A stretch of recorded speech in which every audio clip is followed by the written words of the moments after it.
Scary story. Don't open Elsa'S Lego at 3 hours AM. If I'd known how things would turn out, I would have burned that box. I would have burned it in a heartbeat, even if it meant burning down the whole house. I'm serious because now I can't stand being alone in my own room, and all because of that stupid Lego set. It was a frozen Elsa'S ice castle gift for my 10th birthday. The box was huge, beautiful, shimmering in every shade of blue and white. In the picture, Elsa was standing on the balcony of her sparkling palace, smiling and looking kind. Now I know that's a lie. That birthday was the best. Mom baked a cake. All my friends came, including my best friend Masha. We had a tradition. After every birthday, she would spend the night at my place. My parents would make up a bed for us on the living room floor, and we would whisper until the next morning, eat leftover chips, and tell scary stories. That evening the main object of our adoration became that very box. We probably spent 2 hours just looking at her from every angle. Closer to midnight, when my parents had already gone to bed, and we were finishing our third packet of gummies, Masha suddenly got a mischievous look in her eyes. "Cat,"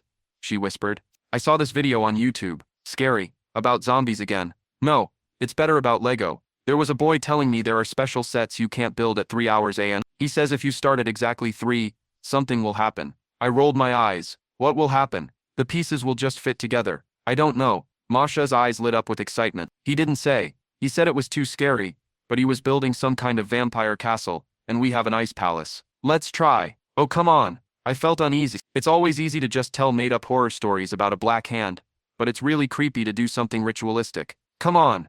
What are you afraid of? She nudged me in the side. It's just plastic. Can you imagine how cool it will be to tell everyone at school tomorrow that we weren't afraid? Her words hurt me. Of course I wasn't afraid. That was stupid. Lego bricks. A cartoon about a princess. What could be scary? Okay, go ahead, I said.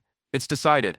We set the alarm for 2 hours 58 minutes AM. Our hearts were pounding with a strange mixture of delight and creeping fear. We climbed into our sleeping bags, but we couldn't fall asleep.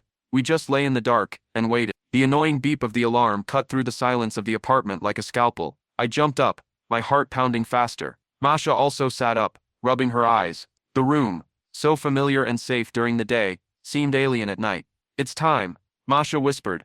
We pulled the box out from under the couch, and the first thing I noticed was that it was cold. Not just cool like everything else in the room, but icy, as if it had just been brought in from the cold. "Strange," I muttered, but Masha was already dragging her to the middle of the carpet. "Come on, hurry up." We looked at the clock on her phone. 2 hours 59 minutes. 1 minute.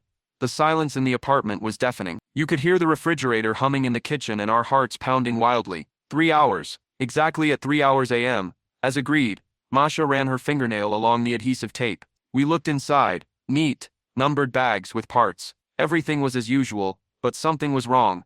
"Look." Masha pulled out one of the bags. The one that should have contained the Elsa figurine and several accessories. The bag was hidden, not torn, neatly opened along the seam. "They must have packaged it like that at the factory," I suggested. Although I didn't like the idea myself, we called up the contents of the first bag. The bricks were smooth, shiny, but also somehow unpleasantly cold. We found the instructions, a thick, glossy booklet. I opened the first page. Everything was as usual. Assembly instructions, warnings, but the paper felt damp, and also cold. We began assembling the first stage, the base of the palace. White and blue plates. We worked silently, focused. The clicks of the connecting pieces were calming. We built the foundation and the walls of the first floor, and then I noticed Masha. Look at Elsa. The figurine was lying to the side, waiting for its moment. In all the pictures and the instructions, Elsa had the standard Lego smile, wide and friendly. I picked up our figurine. She didn't have a smile. Her lips were pressed into a thin, straight line. Her facial expression was completely neutral, even blank. "Oh well," Masha waved her hand, not looking up from her assembly. "The Chinese screwed up the printing. It happens." But I kept staring at the tiny plastic face. It didn't look defective, like it had been made that way on purpose. Like it wasn't the Elsa everyone knew. We continued building. The palace grew before our eyes, becoming taller and more beautiful. The translucent blue walls and towers shimmered in the lantern light. But the higher the castle rose, the colder it became in the room. It wasn't just a night chill anymore. It was a real frost, sending shivers down your spine. "Damn, what a tubercle." Masha shuddered, losing her shoulders. "Maybe the window is open?" I whispered. But the windows were tightly closed.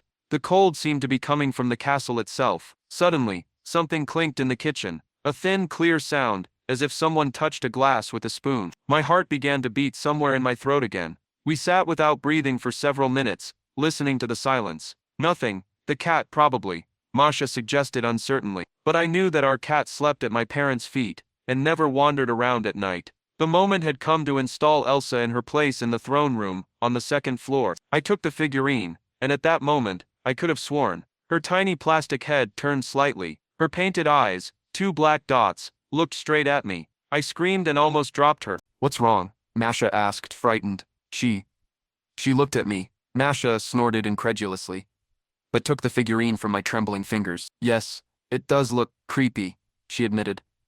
Like a doll from a horror movie. She herself very carefully placed the figurine on a special mount in the center of the room. Now Elsa stood there, in the very heart of the ice palace. Her empty face was turned towards us, and I had a distinct, sickening feeling that we were not alone, that we were being watched. We turned the page of the instructions and froze in bewilderment. The next step showed how to attach the icicles to the balcony, but the balcony itself in the picture looked different from the one we had just assembled. A small, dark gray cube appeared on the side of Elsa's side of the drawn instructions, a cube that was not on the previous page. What nonsense! Did we miss a step? She began frantically flipping back through the instruction. I grabbed the box, poured out all the remaining bags, looking for that gray cube. It wasn't in the set. There weren't any dark gray pieces of that shape at all. Katya, look. She showed me the previous page, the one we'd just been building on. Now there was that gray cube on it too. The instructions were changing right in our hands. The book was rewriting itself. And then we heard a quiet voice. It sounded like static, and it wasn't coming from the street or from another room. It was coming from there, from the ice castle. We sat, frozen with horror, afraid to move. The whisper was monotonous, and we could hear it. The room had become not just cold but icy. My teeth were chattering. I don't want to anymore, Masha babbled, and her face was pale. Let's put everything away, please. But I couldn't. Fear fought with a terrible, unhealthy curiosity. What will happen next? I had to know. No, I said. We have to finish. We started to assemble further, almost in a panic, dropping pieces with trembling hands. One of the transparent snowflakes flew to the side and rolled under the sofa. I reached for it, groping with my hand on the dusty floor. My fingers came across something small and hard. It was another Lego figure, but it was not Anna, not Kristoff, and not Olaf. The figure was completely black, a smooth black torso, black legs, black arms, and instead of a face, an absolutely smooth white surface with no eyes, no mouth, no nose, just a white oval. I caught my breath. We shook everything out of the box. The figure was not there. It couldn't be there. Where did this come from? Said Masha, moving away from the terrible find. We looked at the black, faceless figure lying on the carpet, and the voice from the castle seemed to grow slightly louder. Unable to look at the black man any longer, I turned my gaze to the castle and screamed. From the base of the throne on which Elsa stood, a thin, thick stream of dark red blood was spreading across the translucent blue floor. It slowly flowed down the icy stairs, leaving behind an eerie, sticky trail. It sounded like blood, real blood. The voice grew louder. Now it was louder, and in it you could make out a repeating word. The name is Elsa, but it wasn't pronounced like in cartoons, but somehow distorted in a hissing, evil whistle. At that very moment, the street light outside the window flickered and went out. The room was plunged into absolute, impenetrable darkness. We were left alone in complete darkness, a whispering castle from which blood flowed. The ice castle itself was now glowing, a dim blue light. It was the only source of light in the room, and suddenly the voice faded. A silence fell, more terrifying than any sound. I frantically began to grope around the floor, searching for Masha's phone. My hands wouldn't obey. My fingers felt like wood. Finally I found the phone. My fingers slipped off the screen, but I managed to turn on the flashlight. I aimed the flickering beam of light at the lock. The throne was empty. The Elsa figurine had disappeared. And then, from the depths of my bedroom, a loud crash came, as if something heavy had fallen to the floor. Masha and I screamed at the same time, hoarsely. She grabbed my hand with a death grip. "Run!" she screamed. We rushed to the same door, and at that moment we heard footsteps. They came from the hallway, from the direction of my room. Small, clear, light. Not the footsteps of an adult, but small shuffling steps. It was like a child or a doll walking, a small plastic doll. We ran out of the entrance, and started pounding on the neighbor's door, sobbing and choking with terror. I don't remember how the door opened, how they let us in, how my parents came running. I only remember one thing. We didn't go into our apartment that night. We stayed with the neighbors. When Dad came into our apartment in the morning, there was an open Lego box on the carpet, empty. The instructions were lying next to it.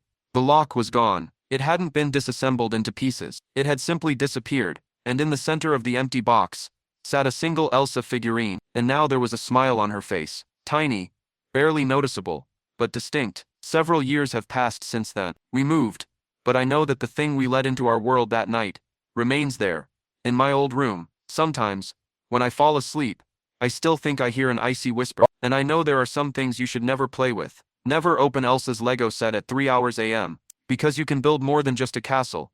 You can build a door and someone will definitely walk through it. Whether they'll come out again though is a big question.